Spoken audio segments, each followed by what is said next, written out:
যুক্তরাষ্ট্রের president Donald ট্রাম্পের বিশ্বব্যাপী শুল্ক আরোপের ঘোষণা নিয়ে কথা বলতে শুরু করেছেন খোদ তার ঘনিষ্ঠ ধনকুবের ব্যবসায়ী নেতারা। এই ঘোষণার পর থেকেই সারা বিশ্বে পুঁজি বাজারগুলোয় ব্যাপক দরপতন হচ্ছে। ট্রাম্পের সমর্থক ধনকুবের বিনিয়োগকারী বিল অকম্যান সতর্ক করে বলেছেন, নতুন শুল্ক আরোপ নিয়ে সামনে অগ্রসর হলে সেটা অর্থনৈতিকভাবে পরমাণু যুদ্ধ করার শামিল হবে।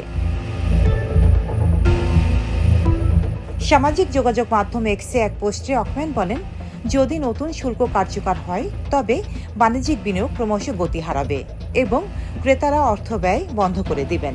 জেপি মর্গান চেজুর চেয়ারম্যান এবং প্রধান নির্বাহী কর্মকর্তা জেমি ডিমন বলেন, শুল্কের ফলে পণ্যের মূল্য বৃদ্ধি, বৈশ্বিক অর্থনৈতিক মন্দার দিকে ধাবিত হওয়া এবং বিশ্বে যুক্তরাষ্ট্রের অবস্থান দুর্বল হয়ে পড়ার ঝুঁকি তৈরি হয়েছে। আরেক কোটিপতি বিনিয়োগকারী স্ট্যানলি ড্রুকেন মিলার এক্সে এক পোস্টে বলেছেন, তিনি 10% বেশি শুল্ক আরোপের পক্ষে নন।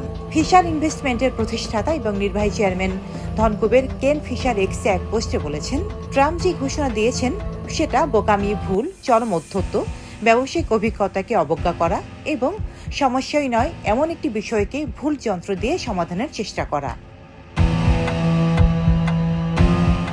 এমনকি বিশ্বের শীর্ষ ধনী ও ট্রাম্পের ঘনিষ্ঠ মিত্র এলন মাস্ক পর্যন্ত বলেছেন, তিনি যুক্তরাষ্ট্র ও ইউরোপের মধ্যে শুল্কবিহীন অবস্থার ব্যাপারে আশাবাদী।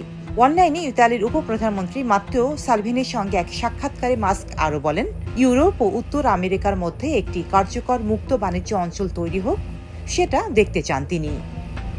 রোজিনা বেগম, দেশকাল নিউজ।